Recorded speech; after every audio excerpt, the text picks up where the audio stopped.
महाराष्ट्र सरकार के कैबिनेट मंत्री गणेश नाईक के मार्गदर्शन में तथा भाजपा के पूर्व सांसद एवं प्रचार प्रमुख संजीव नाईक के नेतृत्व में नवी मुंबई में भारतीय जनता पार्टी को बड़ी राजनीतिक मजबूती मिली है। आदरणीय प्रदेश अध्यक्ष एवं विधायक रविंद्र चौहान की मौजूदगी में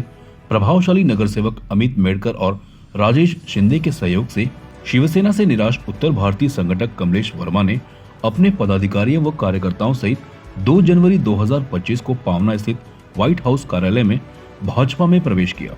इस कार्यक्रम में उत्तर भारतीय संगठन के अध्यक्ष एवं उभाटा के विभाग प्रमुख रामस्वरूप दहिया भी अपने सहयोगियों के साथ भाजपा में शामिल हुए। भाजपा में प्रवेश करने वालों में गिरधारी लाल गुप्ता, शफीक खान, रमेश वर्मा, राजन गुप्ता, उमेश तिवारी, विद्याधर तिवारी, रोशन शेख,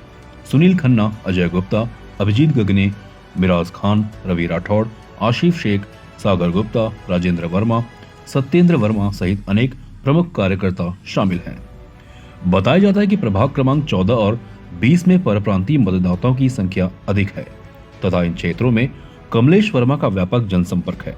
वर्ष 2000 और 2005 में वे उत्तर भारतीय समाज के समर्थन से चुनाव लड़ चुके हैं और दोनों बार दूसरे स्थान पर रहे थे। भाजपा नेतृत्व द्वारा किए गए विकास कार्यों, मंत्री गणेश नाईक की बढ़ती लोकप्रियता तथा महानगर पालिका चुनाव के लिए पार्टी प्रत्याशियों के प्रयासों के चलते उत्तर भारतीय समाज का विश्वास भाजपा पर और मजबूत हुआ है। राजनीतिक जानकारों के अनुसार इसका सीधा लाभ आगामी नवी मुंबई महानगर पालिका चुनावों में भाजपा को मिलने की पूरी संभावना है। से हमारे शिवसेना के कुछ लोगों ने ध्यान में नहीं लिया। हालांकि शिंदे साहब अच्छा कार्य करते हैं, एक एक आदमी को जोड़ने का काम करते हैं, लेकिन वही नई मुंबई के कुछ नेता, मैं किसी का नाम नहीं लूँगा, किसी को बुरा नहीं कहूँगा, वो उत्तर भारतीयों के प्रति मुझे लगता है कि नज़रअंदाज करते हैं और उसी का नतीजा है कि मैं पहले कांग्रेस में 2 बार चुनाव लड़ चुका। जब पूर्व 15 साल पहले मैं कांग्रेस में ही था। संजय नाईक साहब हमारे महापौर होते थे तो तभी राष्ट्रवादी में थे, लेकिन हमको यहाँ शिवसेना में जब मौका नहीं मिला, अवसर नहीं मिला, तो हमें ऐसा महसूस हुआ कि शिवसेना हमें नज़रअंदाज कर रही है या फिर यहाँ के लोग नज़रअंदाज कर रहे हैं। तो इस वजह से हमने कहा कि भाई क्यों ना हम अपने स्वाभिमान के लिए, अपने लोगों के स्वाभिमान के लिए, लोगों के काम के लिए, आज झोपड़पट्टियों के तमाम तरह के विषय आते हैं। झोपड़पट्टी में गटर का हो, नल का हो, तो एक हुकुमशाही जैसा भावना नगर सेवक की रहती है और वो राजनीतिक जीवन में भी उसी तरह से अगर हमारे साथ व्यवहार करें तो हमारे लिए कहीं न कहीं दुख की बात थी। इसीलिए हमारे राजू भाई ने हमें प्रेरित किया, हमारे अमित भाई ने हमें प्रेरित किया, भाई कमलेश जी आप हमारे साथ में आइए, आपको मान सम्मान मिलेगा और आपकी जो आपके जीवन में जो इच्छा है वो मनोकामना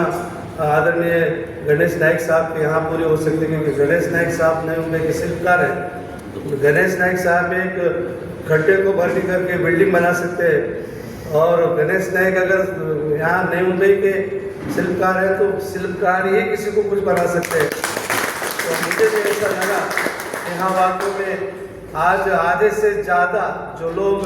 बड़े बड़े पदों में होंगे, बड़े बड़े पोस्टों में होंगे, वो दादा की देन है और मैं अपना सौभाग्य समझता हूँ कि दादा ने मुझे आश्वासित किया है, मुझे कहा है कि मैं आपको महानगर पालिका में किसी भी मार्ग से लेके जाने का कार्य करूँगा, आपके समाज को कभी कष्ट नहीं मिलेगा, आपके सारे काम होंगे उसी कारण से। और उनके आश्वासन से आदरणीय संजू नाईक साहब के मार्गदर्शन पे, आदरणीय नाईक साहब के मार्गदर्शन पे, आदरणीय संदीप नाईक साहब के मार्गदर्शन पे और हमारे दोनों मित्र